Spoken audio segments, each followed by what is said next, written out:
Hi, Candice. Hi, how are you? Great. I'm great. It's like there's so much going on. 5 years since we started commercializing, and 1 year since we introduced the body gel. And, Wow. and we're also approaching 15,000 members on our Instagram platform. So it's a lot of things coming together in May. And it's my birthday. Oh my goodness. Yeah, Perfect.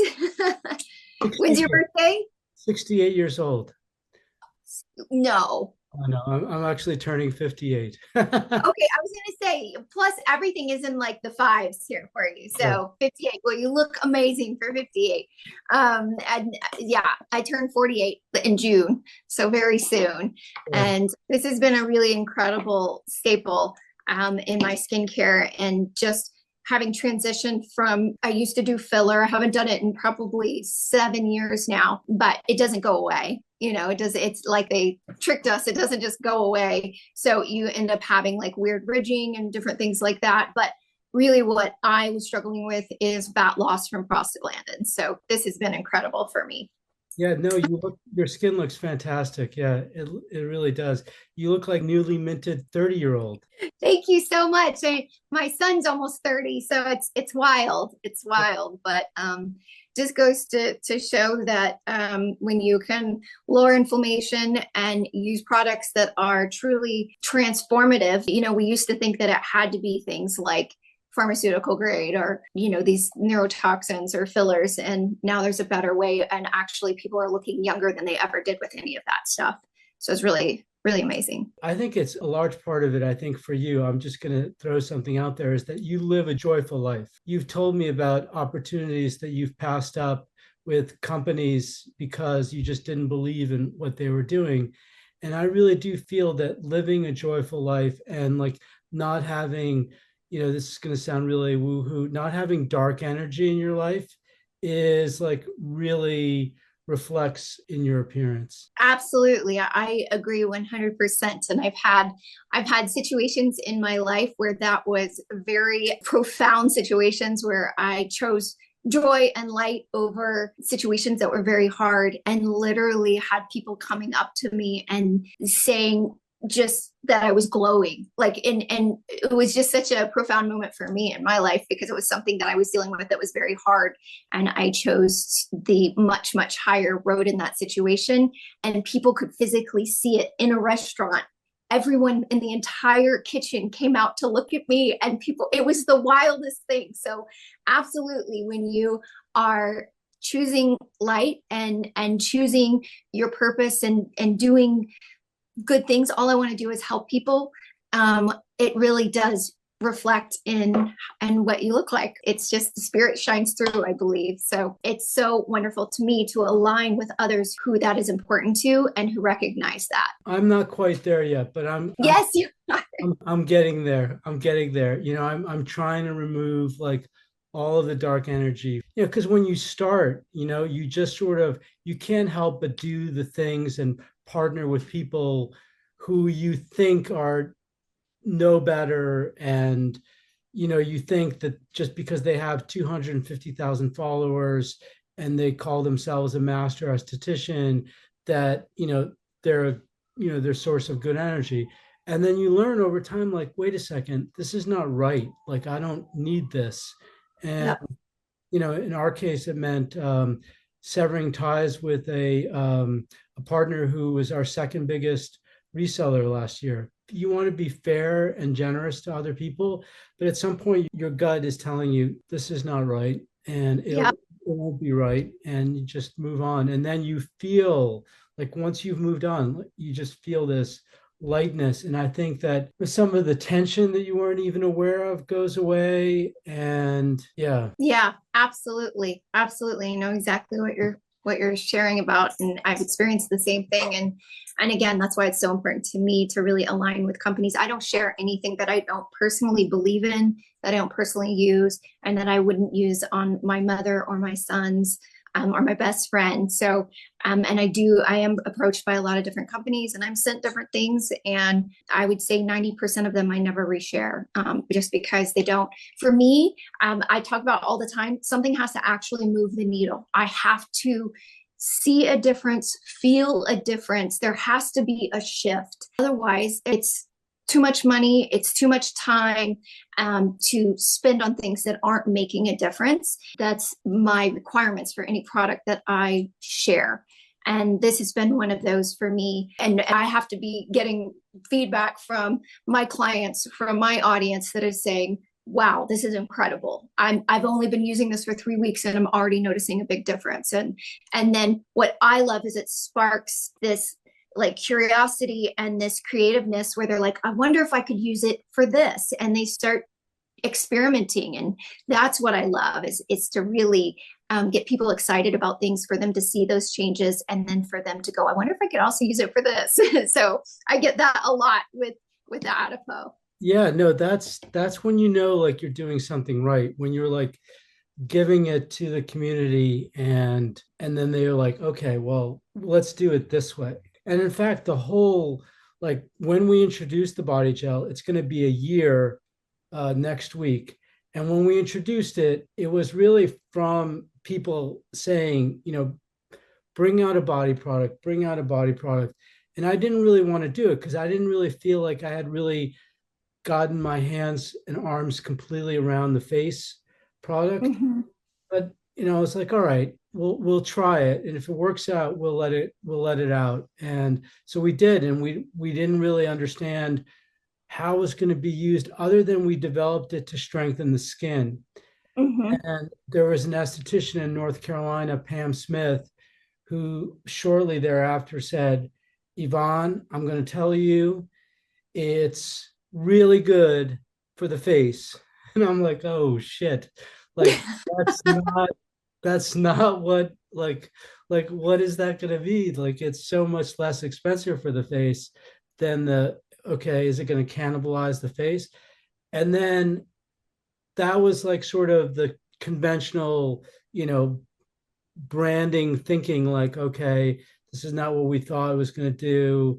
Like it's going to, mess things up. But then I was just sort of said, all right, well, let things play out. Let's see how things play out.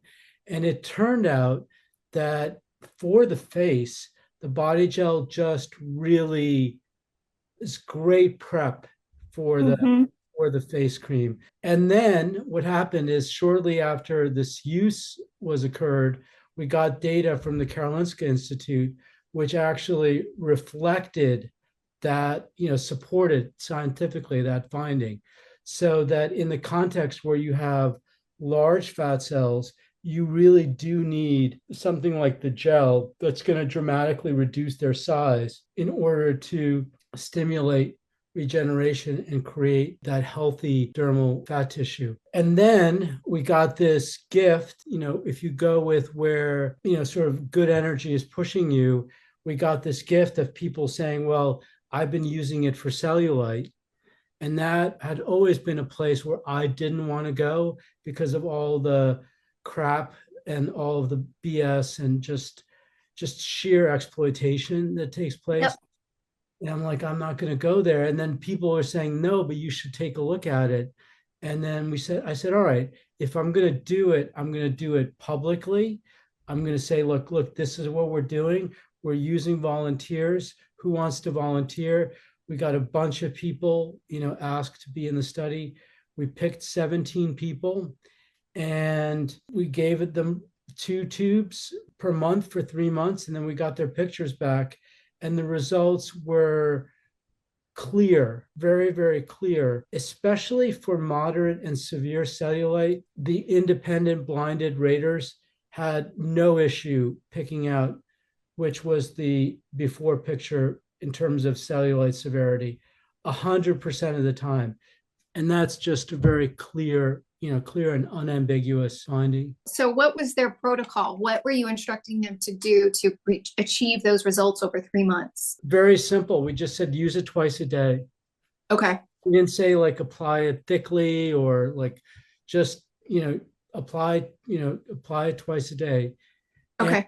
we just were thinking, all right, are we going to see any signal at all? We wanted to be able to give people really grounded guidance, not just there's one before after, and it looks Right. like something. Yeah, that's what a lot of companies do is they'll get one good before and after, and then that's all they use. And you're like, but what about everybody else? This is, there could be a lot of factors. Maybe that person started working out during that time. Maybe they had some other. So it's great that you have so many different examples, and people are continuing to, of course, use it. And I am now going to now focus more on utilizing it for my cellulite. So this is an issue that can happen. I already had cellulite before I ever had liposuction. I had liposuction for the purpose of fat grafting to the breast, not for Yeah.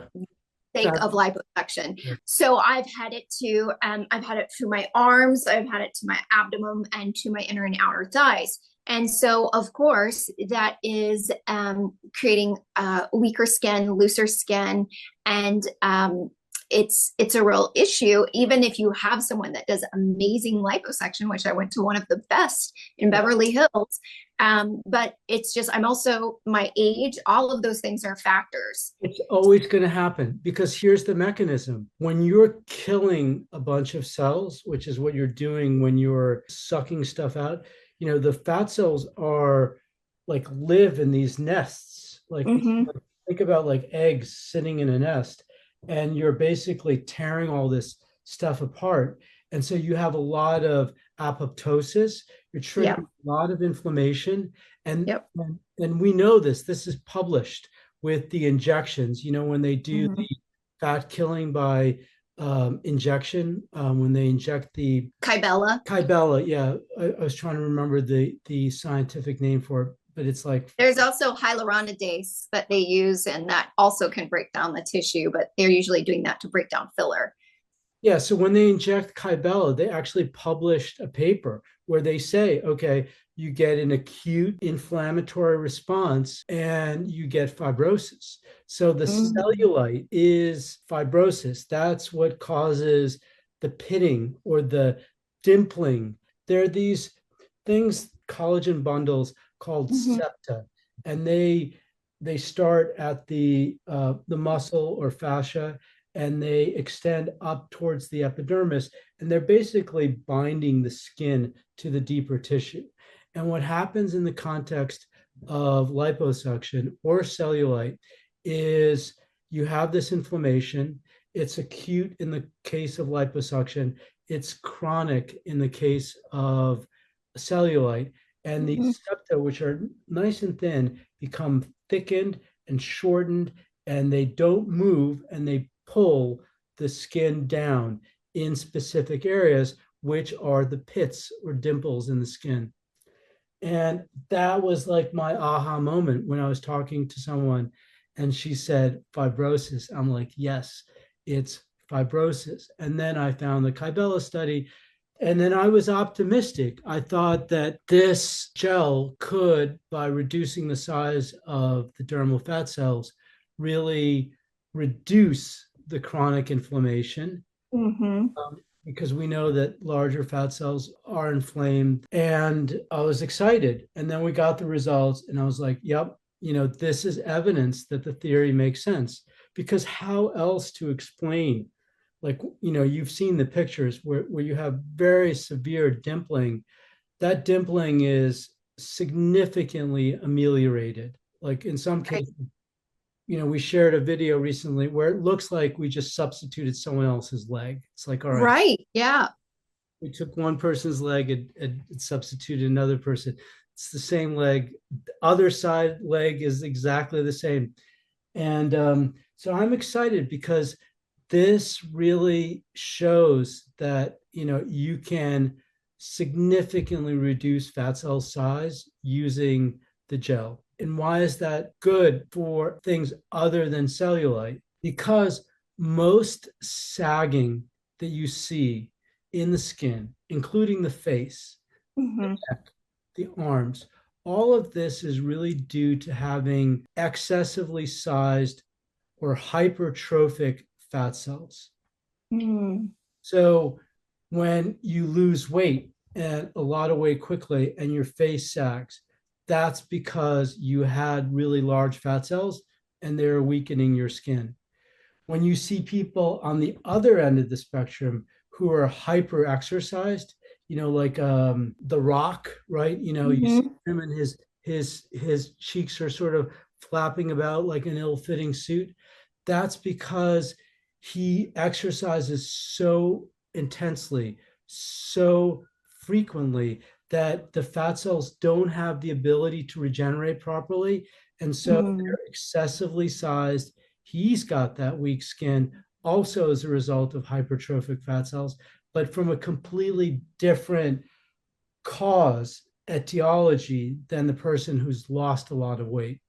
Right, right. And then you have the menopausal condition where, through no fault of your own, right, your body's hormones, not just estrogen, but like a dozen different hormones, are all shifting. And many of these hormones affect fat cell metabolism. So you get a significant 15% enlargement in the fat cells. And then all of a sudden, it feels like you aged overnight. Your skin got weaker overnight. It isn't age. Age is not a temporary condition. What happens during menopause is a temporary and reversible condition caused by excessively sized fat cells.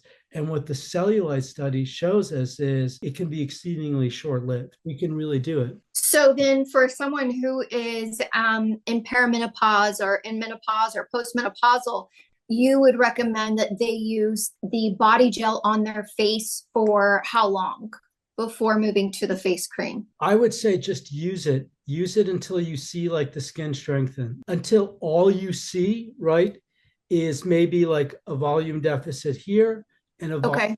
deficit here. Let's Okay. really strengthen the skin like as strong as we can get it.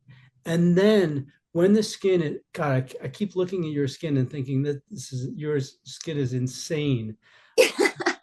But like, let's get the skin as strong as we can get it. And then when it's pulled tight, we'll see, are there really any volume deficits that we have Right. to worry about, or was it all just sliding down? Yeah.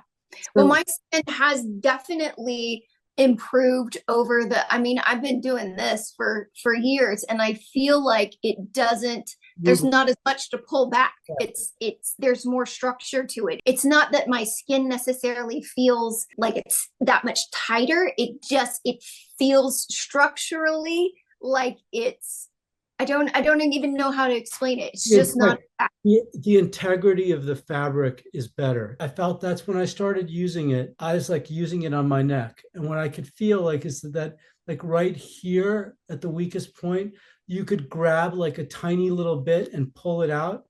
And after about a month and a half, I couldn't do that anymore. Yeah. Right. The integrity of the skin is getting better. Yeah, absolutely. That I would say the integrity of the skin for sure. Things that should be aging as I'm aging are looking better as I'm getting older.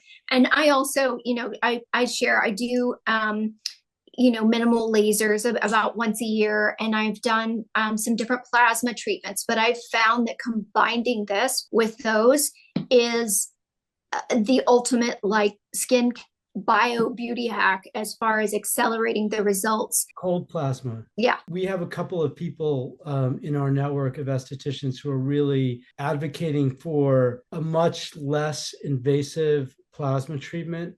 Yes. Company, I think they're called Fusion Plasma.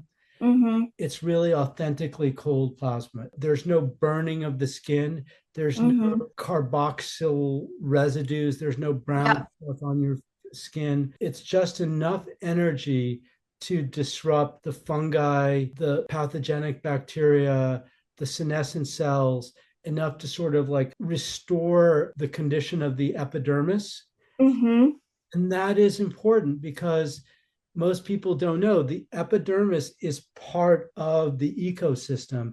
And so when Mm-hmm. the epidermis is healthy, it's sending growth factors down below that support both the dermis and the dermal fat tissue. So it's like if you're missing that part, if that part is inflamed or fighting with bacteria or fighting with fungus, it's not like you're missing a partner. Right. Yeah. No, we're really like this year is going to be all about incorporating our products with holistic practices. And it Mhm. really just span the spectrum of really holistic, including as we started our conversation talking about the type of when you have good energy from making good decisions that liberate you, we're going to look at tuning forks, the combination of tuning forks and Adipeau. Tuning forks can be very, very powerful. That's sort of the next chapter. Instead of introducing a toothpaste or like a hair gel or like a pajamas, we're just going towards incorporating this into what other people are doing. Yeah. And that's the thing with plasma and all of those. It's all frequency, it's all energy, and figuring out ways to harness that for regenerative purposes. And the skin is truly the direction that skincare and overall healing and wellness is going.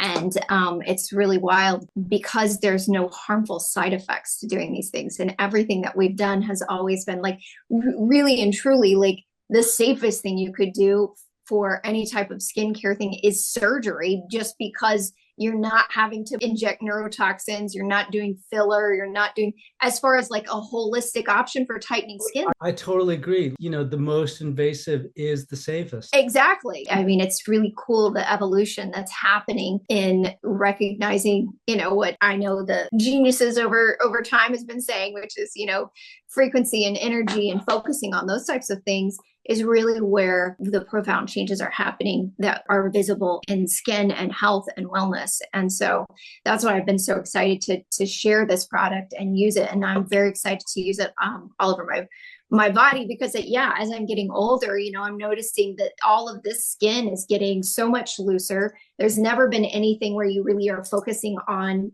all of the skin on your body, on your arms. And that's the area that bothers women so much as you get into this, as you approach 50. And there wasn't really something that was effective or that was safe to, put on your body, because you could have parabens and phthalates and other things in there that's going to affect your hormones. And so it's just this vicious cycle. And this really is working more at a root cause level, which is amazing. Yeah, and I'm going to do like a demonstration, because one of the things that people say is, well, how do you apply? So I'm just going to squeeze this much. Okay. You just spread it out like really roughly, like that. The application is done, right? I didn't have to like paint it on, just spread it roughly. Yeah, that's done. Yeah. Amazing. Yeah, and it absorbs very quickly and feels very nice. It has a very nice smell, like it's very, very mild. And it's not because there's any fragrance or anything in it. It's just the actual ingredients. Because this has ginger in it, right? It's ginger. It's beeswax. It's a little of the cucumber, the fruit of the cucumber. Yeah, that's what I would say I smell. It's a very like subtle cucumber smell. I love it. It smells so fresh. Yeah, and there's also macadamia nut oil. Yeah, I've had a lot of women who have been using it on the back of their hands and have noticed significant improvement in just a few weeks on the skin on the back of their hand, another area that bothers women as they age. Yeah, the hands. And this is what I was going to say. Okay, so why do we lose a lot of fat on the hands and a lot of like volume compared to, say, like the inner, like right here, like this? Right. This is like, why is that like good? And then yes, totally. this is bad. It's because of the movement, right? We never, this part doesn't move. Like, unless you're like, like doing like this, it does, like this skin doesn't move. The skin on the hands is constantly moving. We're constantly moving that, and that movement prevents fat cell regeneration. Whenever you're subjecting fat cells to movement, they will not regenerate. And so over time, all the movements in the hands eats away at the fat tissue. That's incredible, because one of the things that I tell my clients who are recovering from a fat transfer to the breast is to limit repetitive movements as that fat is establishing.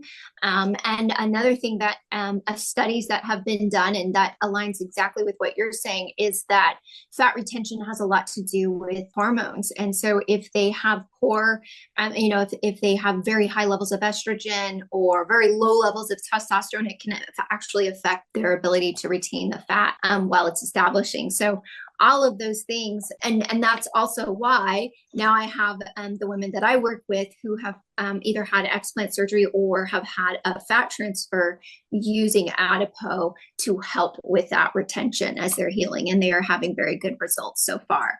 Yeah, no, it's true. And I'm glad that you mentioned the interplay of hormones, because one of my pet peeves are the companies that are marketing estrogen creams as sort of the miracle solution to menopausal skin. Estrogen really has a very limited positive effect on the skin. Fine lines will improve. Sometimes the moisture retention properties of the skin will improve, not always.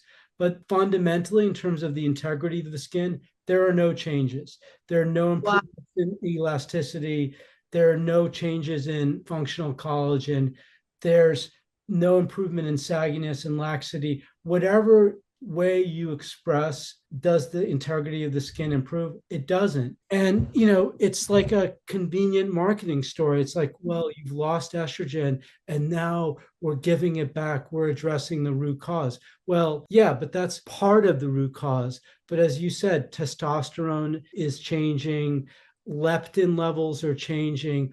All these hormones that affect fat cell metabolism, as you say, in the context of fat transfer to the breast, which we've seen, which we've Yep. noted. This is the same thing that's going on in menopause. And the things that help, apart from the products, exercise, right? Diet, getting to that healthy body composition, Yep. not so much like losing weight, but getting to a healthy body composition where you feel like you have energy, right? Yeah. Mm-hmm. Where your cells are functioning properly. That makes a big difference in the Oh context. yeah. Yeah, a massive difference. It has a lot to do, I feel like, just in my own life. For me, it was, of course, removing my breast implants and then focusing on all the ways that I could support my body and leading a low inflammatory lifestyle. That's when my skin changed. That's when my hair changed, when everything changed.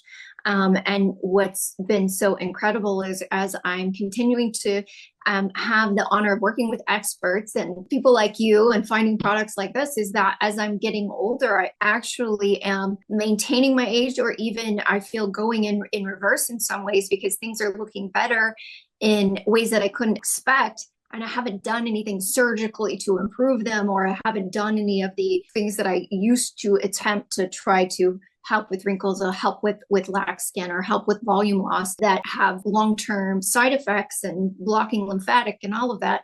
I don't have to do any of that stuff anymore. And it's my passion, and nothing makes me more excited than being able to share these things with other women. Not everyone has the interest like I do or like you do to really deep dive into these things, but they want the solutions. They're like, just find them for me and tell me what to use. That's my audience. It's Yeah. just like, tell me what to use. What are you doing? And you're reducing people's anxiety, which is wonderful. Yeah. Instead Yeah. of creating more anxiety, which with you see a lot of people on Instagram saying, no, no, no, buy this. Last month I told Yeah. you buy that. Now buy this. And that Yeah. is like stimulating anxiety, Yeah. expensive products without like clear function. You're doing the opposite. You're like, no, like, okay, what do you need? Okay, you need this. These two things work. I'm interested, like, did you make a conscious decision to try to live a less inflammatory life? Or did you just start doing things that felt good? And then, like, after a while, you realized, oh, these things that feel good, they're anti-inflammatory. Yeah, no, it was kind of a comment. I wasn't feeling good, and I didn't know it was my breast implants. So I kind of started with, looking at the foods that I was eating, and then eventually, over time shifted to organic and, really whole ingredients and not eating processed things. So that was kind of where I got started with that stuff. Growing up into my 30s, I ate tons of candy. I lived on Dr. Pepper. I smoked cigarettes. Like, I did not live a healthy lifestyle, but I was working out. It was just like this weird balance, and I try to eat enough protein. So it wasn't really until I started experiencing more and more symptoms that I started cutting all of those things out and noticing a difference in how I felt. But I was still doing Botox. I was still doing fillers. I didn't have, at that time, I did not associate that the things that I was actually injecting or had in my body were the same as or worse than the things that I knew I needed to eat, like better. And so I wasn't drinking out of plastic, but I had essentially plasticized silicone in my body that was microleaching heavy metals and chemicals into my system, so much to the point that I eventually had early stage liver failure, and no one could figure. I didn't drink alcohol. I didn't. So yeah, it was that shifted and really was a wake up call into what I was putting in my body in every sense, and including topically. And once I removed my implants and I started, my labs eventually returned to normal, and the severe symptoms of full body tremors and things that I had, severe health problems, began to resolve. I was like, wait a second.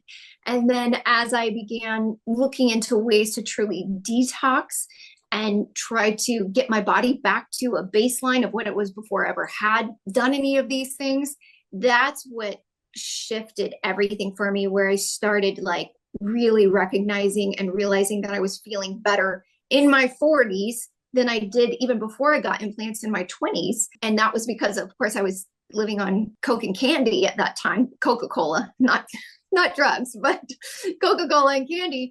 And so, yeah, and then that just became my passion. Now, all three of my sons, are very aware of these things. Two are in their late 20s, and then one is a 18, and they are very focused and understand that the things that they put in their body affect them. And they take vitamins and supplements, and as soon as anything's out of balance, they recognize that it's what they're eating or doing. And that's been probably the most rewarding thing, is that I've been able to pass this on to my sons at a very young age, way younger than I didn't figure it out until I was in my 40s. So that's really wonderful. I was just thinking about when you were talking about the micro leaching and the FDA standards for evaluating devices, which, I think that the implants are considered a device. Yes. They're not considered a drug, are so low. Yeah. I was in the drug part of pharma. We were developing drugs for rheumatoid arthritis and asthma and pulmonary fibrosis. And what we had to show in terms of the efficacy and safety were such a high bar. But for devices, we actually started getting interested in devices because we were thinking about, like, wait a second, our regulatory hurdle is over there and their regulatory hurdle is down there. Let's do that. And we were thinking about how can we develop devices, because the regulatory requirements are so different. Yeah. So I'm going to talk about my pet hobby horse of like what's most evil in the industry, these radio frequency devices. Not safe at any speed, right? Not safe at any setting. When they say these devices are FDA cleared, cleared and approved is different. The data they provide, like, I could put together the data like in an afternoon. It's like, okay, we emitted this amount of energy, right? Which is the same amount of energy that a device 20 years ago emitted. And so we're considered the same as that device from 20 years ago, even though the application is different. Yeah. They don't do any no long-term safety at all. None. These are things that are done repetitively. These are things where you don't see the damage until, in the case of these devices, several months maybe after the procedures were done. And there's no long-term tox package. For drugs, you have to do 2-year tox, right? Oh, yeah. No, I know. I'm looking for a picture to show you of a device that was brought to the market, and that I was working somewhere. I work with a lot of different doctors and device companies, and they were like, oh, yeah, this is the greatest thing. It's microcoring. It's just going to remove cores of skin, which then is going to tighten back together. actually it's like having a facelift without having a facelift because you're moving square inches of skin. Well, what it did was it removed fat and it created deep indentations on my face that took Oh, I'm sorry. over a year. I had to have, we did microneedling and exosomes and different things, not RF. I would never do RF. I've done it before. Super painful. Fat loss. Those are the two things that you can expect. But it's really a miracle that, and it's also why I apply the Adipeau to my chin, is because I still have some indentations from that procedure. I don't know if you'll be able to see on here as well, but Just send me the pictures. Yeah. yeah, I don't, yeah, I'll have to send pictures because but these squares are Oh indents my where God. I have actual fat loss in those areas. Yeah. And then it created just extreme. So that's not really pigmentation. That's actual areas that there is an Indented. indent. Mm-hmm. Yeah. Insane. Insane. And it's this shadowy world. Mm-hmm. And what happens is I worked with a plastic surgeon when I first got started, and he had this Morpheus device. And I'm like, doctor, this is like damaging people. And basically his attitude was, well, the guy down the street has one and he's charging $1,000 a shot. So I'm gonna do mine. So take that. And I'm like, all right, but you know better. He may not know better. Yeah. Yeah, no, I think we've got a long way to go, but we're going to get there. Maybe I'll just do this because we have a lot of new people, Mm-hmm. watching and listening. And so I'll just sort of kick off like my top 5 things that you don't need to do, you don't need to worry about. You can save the money. And some of these are harmful. Some of these just don't work, but some of these are harmful. Number one, hyaluronic acid. It absolutely destabilizes the skin. When you use hyaluronic acid, it doesn't matter the molecular weight. All hyaluronic acid, all weights of hyaluronic acid can penetrate deeply into the skin by basically worming their way through this elaborate structure in the skin and creating gaps, right? Mm. Find products, they don't have to be our products, find products that don't have hyaluronic acid in them. Yep. Medical grade retinoic acid. Just do not listen to your dermatologist when he says, when you turn 30, like it's time to start using it. Do not do it. It is absolutely clinically proven to weaken the skin fundamentally. The longer you use it, the more it weakens your skin. First, Yep. it actually weakens the dermis, but if you use it long enough, you will see damage to the epidermis. The retinols, I don't think they do a lot positive, and they may not do a lot negative. So I'm like less crazy about that. We talked about Morpheus lasers, right? It's the same, this idea that you have to wound the skin, Mm-hmm. but it's only fractional. Only like every little bit gets wounded. You don't need to wound the skin. You really don't. The skin is strong enough to just be nudged, to just be supported. It doesn't have to be yanked by like the collar and said, okay, you're so bad, we're going to wound you. Yeah. And this is again something that no one has actually done. I've looked. So when you do fractional lasers, right, we know, okay, they build collagen because there's a wound, it needs to be patched up with collagen. We know that collagen is not as strong, right? Mm-hmm. We know that collagen is sort of scar collagen, type Mm-hmm. collagen dominated. And we know that over time it breaks apart. We don't know if it breaks apart fully, like, or how long. And in the context of regular laser treatments, do you ever give the skin enough time to like, okay, you think I was a bad boy or girl, now I've been punished. Can I recover from this punishment? I don't know. So Yeah. one that I would say is not harmful. Growth factors, right? Like you talked about exosomes, growth factors, polynucleotides, all of these fancy sounding molecules, they will not penetrate intact skin. your skin, unless it's really damaged by hyaluronic acid, will not absorb any of these large molecules. Now, in the context where you're channeling, micro channeling in a safe way, like some of the estheticians we work with use ProCell, and Mm-hmm. I haven't done it myself, but as you said, these are sort of boluses, like Yep. wild fertilizer that will sort of boost your skin. Yeah. I believe that in the context where you're every once in a while, in the most mild way. Yeah, it doesn't need to be these super deep microneedling sessions where you're just all bloody. That's not what I do.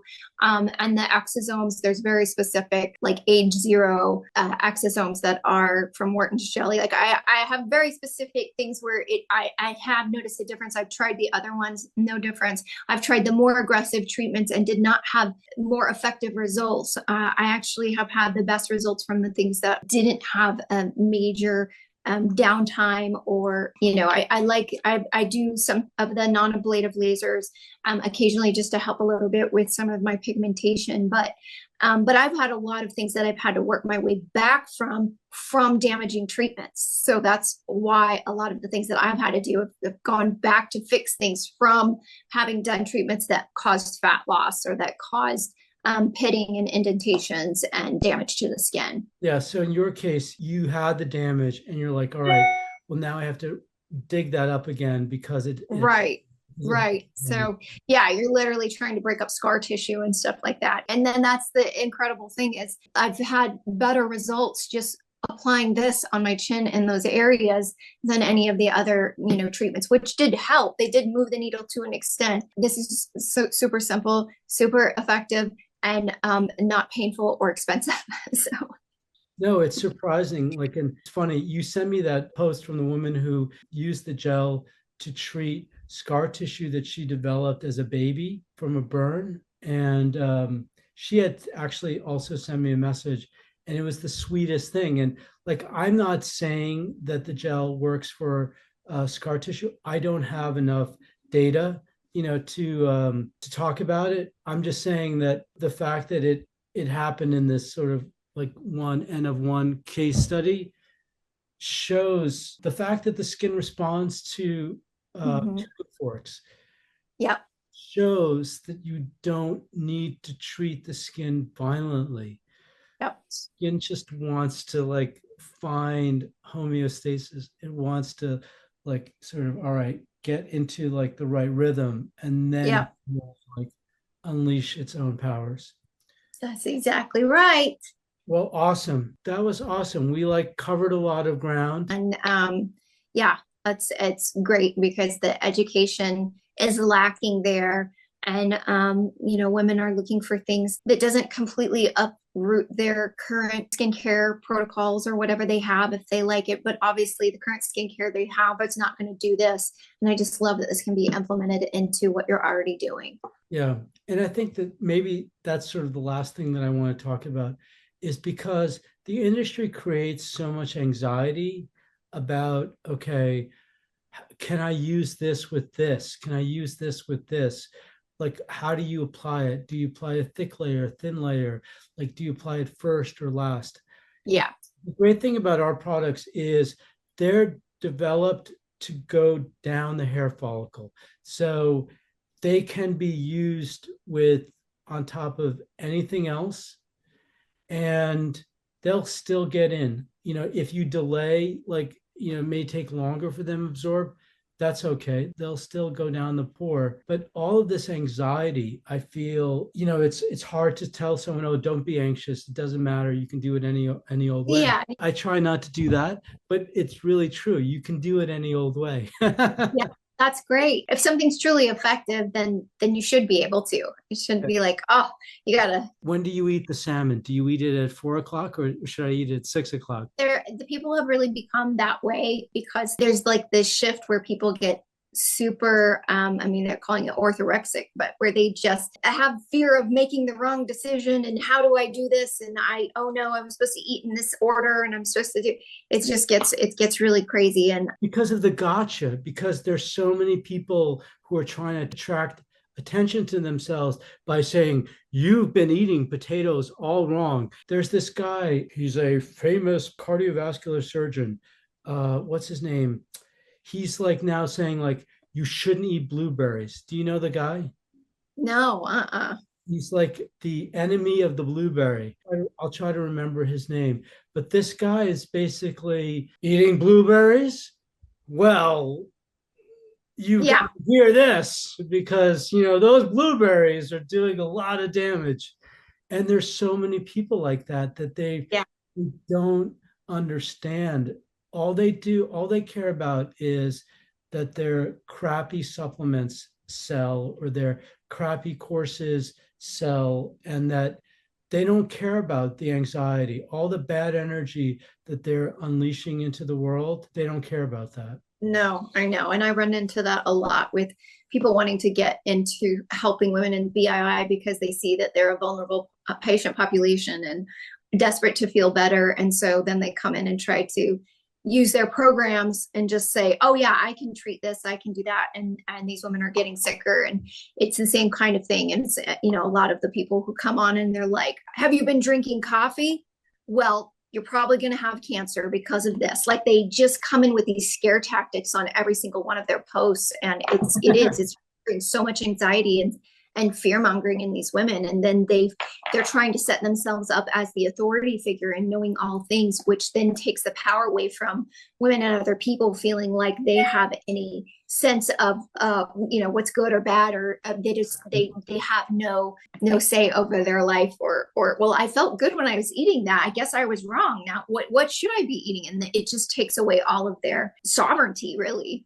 Yeah, their compass. They feel that they don't have a compass that's looking out for them. They can like look That's out for exactly right. That's exactly right. All right. Well, Candice, this has been great. Thank you so much. Absolutely. You're Let me know such if a, you need anything. And yeah, you are such a lovely person. You really are. thank thank you so much. You are too. And I'm so glad that yeah, that we connected. And I absolutely love your product, and I love that it's helping so many, and that the women that I work with all love it.